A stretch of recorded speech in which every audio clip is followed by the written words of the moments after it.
নমস্কার বন্ধুরা, পথ কিচেনে সবাইকে স্বাগত।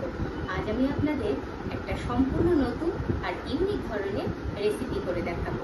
চলুন, এই দেখুন আমি করে নিয়েছি একদম সম্পূর্ণ নতুন আর ইউনিক ধরনের রেসিপি, করলার তন্দুর। এটা কিন্তু খুব সুন্দর লাগে খেতে, একদম টেস্টি আর ক্রাঞ্চি। তাহলে চলুন রেসিপিটা কিভাবে করেছি একবার আপনাদের দেখিয়ে দিই। তাহলে চলুন বন্ধুরা, এবার আমি দেখিয়ে দিই কি কি উপকরণ আমি নিয়েছি। প্রথমেই নিয়েছি আমি উচ্ছে। দেখুন, অনেকে এটাকে করলাও বলে। একদম সতেজ আর তরতাজা, একদম সবুজ কচি। এই উচ্ছেটা কিন্তু দানা হলে হবে না, এটা একদম কচি হতে হবে, তবেই কিন্তু রেসিপিটা দারুণ টেস্টি হবে। বাকি উপকরণগুলো এবার দেখে নিন চলুন। প্রথমেই আমি একটা মিক্সিং কন্টেনার নিয়েছি। এর মধ্যেই আমি আগে কেটে রেখেছি পেঁয়াজ, সেটাকে দিয়ে দিলাম। তারই সাথে দিয়ে দেব আমি টমেটো, আর এর মধ্যে আমি দিয়ে দেব দুটো কাঁচা লঙ্কা। এগুলোকে একটু মিক্স করে নেব। এই দেখুন, পেস্টটা ঠিক এইরকম করে নিয়েছি আমি। প্রথমে আমি পেস্টটাকে একটা পাত্রে নিয়ে নিচ্ছি। এর মধ্যে দিয়ে দিচ্ছি সামান্য আদা বাটা, তারই সাথে দিয়ে দিচ্ছি অল্প লঙ্কা বাটা। এবার দিয়ে দিচ্ছি আমি পরিমাণ মতন লবণ। এবার এগুলোকে সব আমি একসাথে একটু মিক্সড করে নিচ্ছি। প্রথমে যে ইনগ্রিডিয়েন্টসগুলো নিয়েছিলাম সেটা মিক্সড হয়ে যাওয়ার পরে বাকি মিক্সিং জারের মশলাটাকে এর মধ্যে আমি দিয়ে আবারও মিশিয়ে নিলাম। এবার আমি এটাকে সাইড করে রাখছি। দেখুন, করলাগুলো একদম কচি। আমি শুধু এই পেছনের সাইডটা একটু কেটে নিচ্ছি। বোটাটা কিন্তু থাকবে, তার কারণ যখন আমি তন্দুর করব তখন এই বোটাটা ধরেই আমার তন্দুরগুলোকে উল্টাতে হবে, তাই আমি বোটাটা কাটবো না। আর এই দেখুন, একদম কচি করলা আমি মাঝখান থেকে শুধু একটু চালা করে নিয়েছি। এই দেখুন বন্ধুরা, আমি কিন্তু সমস্ত করলাগুলোকে মাঝখান থেকে একদম ফালা করে নিয়েছি, কিন্তু শেষ মাথা আমি সম্পূর্ণটা কাটিনি। তাহলে চলুন এবার কি করি দেখাই। এই যে মশলাটা আমি আগে থেকে করে নিয়েছিলাম, সেই মশলাগুলোর মধ্যে এবার আমি করলা দিয়ে দিচ্ছি। এবার আমি সুন্দর করে এই মশলাগুলো মাখিয়ে নিচ্ছি করলার গায়ে। এই দেখুন, হাত দিয়ে একটু ফাঁকা করে ভিতরেও একটু মশলা দিয়ে আমি এরকম চেপে দিচ্ছি। সবগুলো মাখানো হয়ে গেছে আমার প্রথমে গায়ে, এবার ভিতরটা একটু করে দিয়ে দিচ্ছি।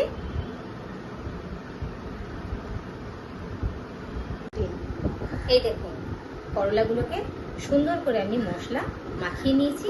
এবার আমি 1 ঘন্টার জন্য এটাকে রেস্টিংয়ে রেখে দেব, যাতে এর ভেতরে নুনটা সুন্দর করে ঢোকে আর মশলার সমস্ত কণা কণাগুলো যেন এর ভেতরে সম্পূর্ণরূপে ঢুকে যায়। এবার দেখুন বন্ধুরা, আমি আর একটা পাত্র নিয়ে নিয়েছি, আর সেই পাত্রে প্রথমেই দিয়ে দিচ্ছি লঙ্কার গুঁড়ো। এবার দিয়ে দিচ্ছি এরই মধ্যে জিরের গুঁড়ো, অল্প পরিমাণে আদা বাটা, আর অল্প একটু রসুন বাটা, আর এরই সাথে দিয়ে দিচ্ছি আমি সর্ষের তেল। তেলটা একটু বেশি করে দিলাম। এবার আমি এই মশলাগুলোকে সুন্দর করে ফাটিয়ে মিশিয়ে নেব। বন্ধুরা, সবাই কিন্তু করলা পছন্দ করে না, কিন্তু যারা পছন্দ করেন না, আমি যেভাবে তৈরি করছি করলা তন্দুর, আপনারা কিন্তু এইভাবে করে খেতেই পারেন।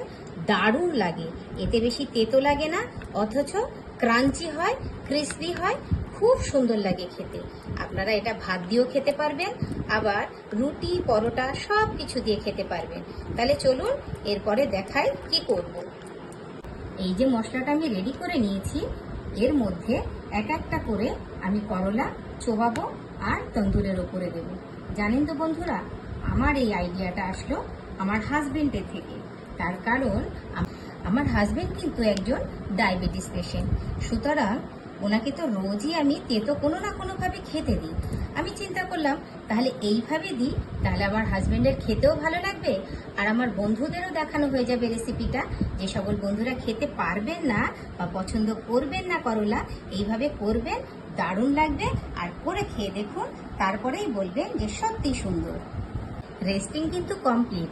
আর দেখুন করলাগুলো একটু নরম নরম হয়ে গেছে, যেহেতু নুন মশলা দিয়ে মাখানো ছিল তাই হালকা নরম নরম হয়েছে। তাহলে কি হবে, তন্দুরের উপরে যখন এটা আমি ফ্রাই করব তখন এটা কিন্তু খুব তাড়াতাড়ি সেদ্ধ হবে আর ভালো খেতে হবে।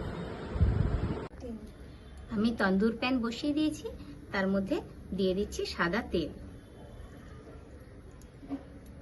বন্ধুরা, তেল গরম হতে থাকুক আর আমি দেখিয়ে দিই এই যে করলাগুলোকে যে মশলাটা রেডি করে রেখেছিলাম তার মধ্যে সুন্দর করে একটা একটা করে এই দেখুন কিভাবে আমি মাখাচ্ছি। এই যে মাখানো হয়ে গেল, এবার আমি তেলে দিয়ে দেব।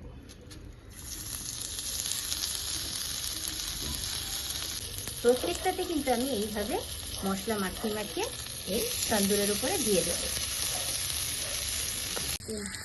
এই দেখুন জালটা একটু আস্তে দিয়েছি, অর্থাৎ ফ্লেমটা কিন্তু আগুনের একটু ধীরে থাকবে, তাহলে ফ্রাইটা সুন্দর হবে আর ভিতর থেকে সেদ্ধ হয়ে যাবে।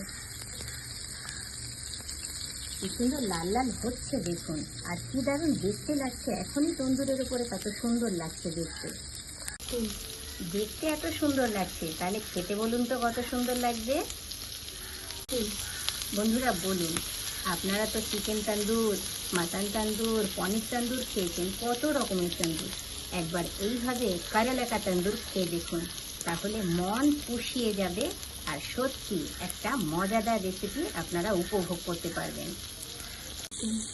এই দেখুন, এবার আমি এগুলোকে এক এক করে উল্টিয়ে দিচ্ছি। একটা পাশ কি সুন্দর হয়ে গেছে দেখুন।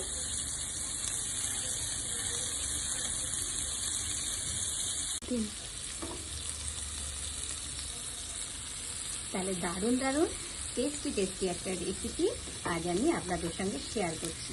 বন্ধুরা, যারা আমার চ্যানেলে নতুন তারা অবশ্যই একবার আমাকে সাপোর্ট করে আমার সঙ্গে থাকবে, আর যারা আমার চ্যানেলে আগে থেকেই আছেন বা আমাকে যারা সাপোর্ট করেন তাদেরকে অসংখ্য ধন্যবাদ।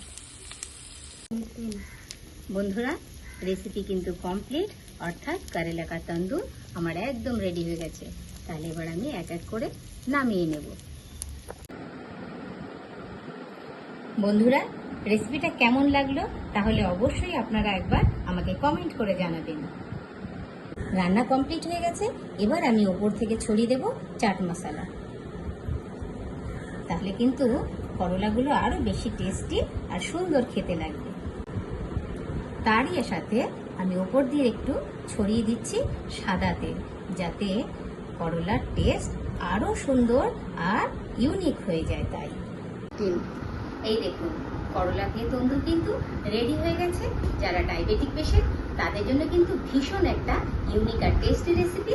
আর যারা আমার মতন সাধারণ মানুষ যাদের ডায়াবেটিক নেই তারা কিন্তু খুব সুন্দরভাবে এই রেসিপিটা উপভোগ করতে পারবেন। পরোটা, ভাত, রুটি সব কিছু দিয়ে কিন্তু এটা খেতে পারবেন। খুব টেস্টি এবং খুব সুন্দর লাগবে খেতে। যাদের মুখে অরুচি তারা অবশ্যই কিন্তু এই রেসিপিটা একবার ট্রাই করে দেখতে পারেন।